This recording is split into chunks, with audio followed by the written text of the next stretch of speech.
Right, so next up, the Channel 7 Editorial Apartment, or CH7 Editorial Apartment. If we zoom into the northeast of the map here, Al Mazrah City, you'll see a river here.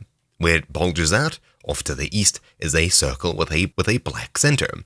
Looking up to the northeast of it is a building. This is the building we need to get into. It is the main Channel 7 building. It's very big and very difficult to miss, unlike a few of the other Channel 7 items. Entering it here at the very bottom, we'll need to head up the elevator, and when the elevator stops, right on the opposite side of this room is the Channel 7 Editorial Apartment. It's super easy to get to because it's, well, right next to the elevator, but at least from here we do have a couple of vantage points that we can use, or of course fly around the town.